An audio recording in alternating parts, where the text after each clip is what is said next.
Nas escrituras tinha um rei chamado rei Ezequias, e esse rei ficou muito doente, com uma chaga, provavelmente era um câncer, né? Um câncer, uma ferida, e a palavra de Deus fala que Deus mandou o profeta lá na casa dele, no palácio do rei, para falar para ele botar em dia as coisas deles, que ele ia morrer. E esse rei ficou muito perturbado com a notícia que Deus ia levar ele, né? E está aqui no capítulo 38 de Isaías, e aqui nós devemos tirar lições quando nós estamos solitários, sozinhos, um grande problema, somente foi o problema de saúde, né? Desse rei. E no capítulo 38 você pode ler, versículo 1: naqueles dias Ezequias adoeceu de uma enfermidade mortal. E veio ele a Isaías, filho de Amós, o profeta, e lhe disse: assim diz o Senhor, põe em ordem a tua casa, porque morrerás, não viverás. Imagine receber uma notícia dessa, né? E pensando sobre isso também, eu me lembrei de um pastor aqui, o pastor Moabel, né? Os últimos momentos da vida dele, estava bem fragilizado. E ele foi o pastor Moabel foi muito diferente de Ezequias, né?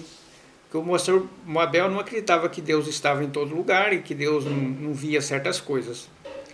Diferente de Ezequias. E aí a palavra de Deus fala que Ezequias orou ao Senhor. E chorou muito sozinho lá. Imagina, quando o profeta virou as costas, ele chorou. Isso serve para nós também, né? Quando nós estamos com a nossa alma triste e derramando as nossas lágrimas em secreto, às vezes a gente pensa: será que tem alguém me vendo? Nosso Deus está vendo, né? Às vezes você está triste com uma situação, chora de noite, só você e o seu travesseiro, modo de falar, mas Deus está vendo. E às vezes nós falamos conosco mesmo: oh meu Deus, né? E às vezes não entendemos que Deus está com os olhos atentos, principalmente na calada da noite e da madrugada. Acontece muito isso. E no capítulo 4, aliás, no capítulo 3, diz assim: ah, Senhor, lembra-te, peço-te que andei diante de ti em verdade, com inteireza de coração, e fiz o que era reto aos teus olhos. E chorou Ezequias amargamente. Quantos de nós já não choramos, né? De madrugada, de noite, uma situação que nos acontece, né? E aí, no versículo 4, então veio a palavra do Senhor a Isaías: vai e disse a Ezequias: assim diz o Senhor Deus de Davi, teu pai, ouvi a tua oração e vi as tuas lágrimas. Acrescentarei aos teus dias 15 anos, e te livrarei das mãos do rei da Síria, a ti e esta cidade, e defenderei esta cidade.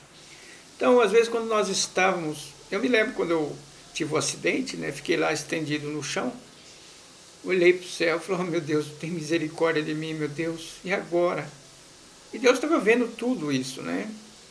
E nós devemos tirar lições com essas coisas que acontecem. Tanto bem quanto mal vem de Deus. E nós vamos descobrir isso aqui, o próprio Ezequias, né? O próprio Ezequias dizendo aqui, versículo 13: esperei com paciência até de madrugada, mas como um leão ele quebrou todos os meus ossos, noite e dia desce cabo de mim.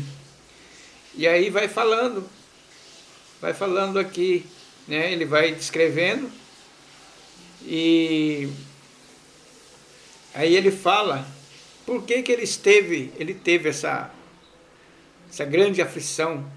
Que aconteceu comigo, pode ter acontecido com você. Por que aconteceu esse mal, né? Porque sempre tem um motivo. Eu falei do meu caso, né? Eu falei porque que eu estou entendendo hoje.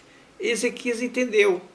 Está aqui no versículo 17: certamente foi para a minha paz que estive em grande amargura.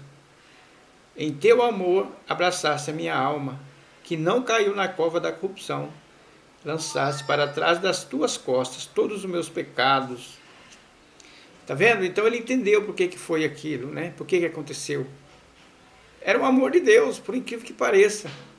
Aquela amargura, no meu caso também foi o amor de Deus, todas aquelas dores que eu passei no hospital, falando com um, falando com o outro, e eu de noite, de madrugada, acordava com aquelas dores, não conseguia dormir. Foi o amor de Deus. O amor de Deus na dor. Na dor ele demonstra o amor dele. E aí, ele vai falando aqui, né? Ele vai falando aqui. Pois não... Aí ele falou aqui. Os vivos, esses te louvarão, como eu hoje faço. O Pai aos filhos fará notória a tua fidelidade. E aí ele diz que Deus curou ele daquela chaga maligna, né? E ele restaurou a saúde de Ezequias. Quantas vezes Deus nos restaura, no meu caso aqui, né? Também.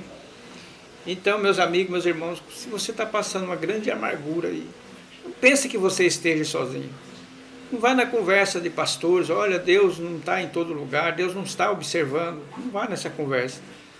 Eu fico pensando aqui, os ouvintes, aqueles que acreditam nesse pastor que não teve esperança nenhuma, até na hora da morte ele não demonstrou esperança que Deus estava no controle das coisas, né? Mas nós temos o nosso Deus de verdade. Ele está no controle de tudo. Até nas coisas ruins que nos acontecem, Ele está no controle. E Ezequias entendeu isso aqui. Ezequias entendeu claramente, porque ele era um homem de Deus. Ele era um homem de Deus e ele sabia que Deus estava vendo ele e ouvindo. Tanto é que ele fez a oração, aquela oração, né? E às vezes a nossa amargura é tão grande que a gente começa a falar, será que Deus está me vendo? Mas Deus está me vendo. E aí, versículo 16 do capítulo 38. Senhor, por essas coisas vivem os homens, o meu espírito encontra vida nelas também. Restauraste-me a saúde e me deixaste viver. Então, meus amigos, meus irmãos, não sei o que você está passando, não sei qual é o teu problema, de onde você está assistindo esse vídeo, mas isso aqui é a palavra de Deus. Deus não faz acepção de pessoas. Aquele lá era um rei, e você pode não ser um rei, mas você é um rei de Deus, sim, você é um sacerdote, você vai reinar com ele. E Deus está vendo isso aí. Lá no livro de Salmo, Deus fala que Deus coloca as nossas lágrimas num odre. Está tudo bem claro diante de Deus. Que Deus possa te reanimar em nome de Jesus. Amém.